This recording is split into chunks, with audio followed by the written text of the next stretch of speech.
चलिए दोस्तों, हम आज एक आय का और क्वेश्चन हल करने जा रहे हैं। हमारा क्वेश्चन है, पिता की आय पुत्र की आय से 30 साल अधिक है, जबकि 5 साल बाद उसकी आय उसकी पुत्र की 3 गुनी होगी। तो पिता की वर्तमान आय ज्ञात करना होगा। ठीक है, चलिए देखते हैं इस सवाल को हम कैसे सॉल्व करते हैं। सबसे पहले इसमें जो दिया गया उसको हम लिख लेते हैं। यहाँ पे दिया है पिता की आय पुत्र की आय से 30 साल अधिक है, यानी कि हम यहाँ पर लिखेंगे पिता की जो आय है पुत्र से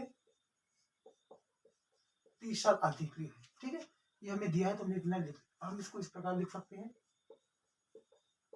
पिता माइनस पुत्र बराबर 30। ठीक है, अब क्या बोल रहे हैं, जबकि 5 साल बाद उसकी आय यानी पिता की आय उसके पुत्र की 3 गुनी थी। ठीक है, तो यहाँ पर लिखेंगे 5 साल बाद, 5 साल बाद उसकी यानी पिता की आय जो है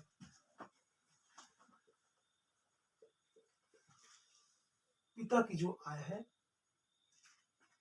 पुत्र की 3 गुनी थी, है ना, पुत्र की 3 गुनी थी। ठीक, हमने इतना कर लिया। ठीक है, अब यहाँ पर हम इसको इस प्रकार लिख सकते हैं, पिता अपान पुत्र बराबर 3/1 लिख सकते हैं। ठीक है, तो हमारा पिता और पुत्र का जो अनुपात निकल के आया है, ये जो है 5 साल बाद का अनुपात है। ठीक है, 5 साल बाद का अनुपात निकल के आया है, कितना आया है, 3:1 आया है। ठीक है, इतना हमने कर लिया है।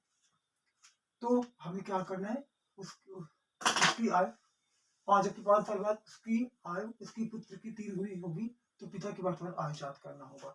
ठीक है, यहाँ पर देखेंगे पिता और पुत्र का अंतर कितना दिया गया है, 30 दिखाया गया है, 30 दिया। ठीक है, तो यहाँ पर क्या लिखेंगे, 3 और 1 का अंतर कितना होगा, 2 का मान यहाँ पर क्या लिखेंगे, 30। ठीक है, तो एक का मान हमारा कितना आ जाएगा,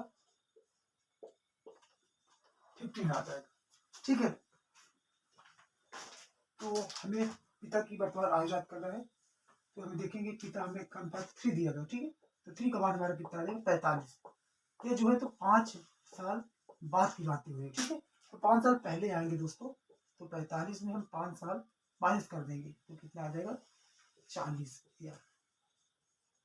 तो पिता की हमारी जो वर्तमान आय आ जाएगी, कितनी आ जाएगी, 40,000 आ जाएगी। यही हमारा आंसर होगा।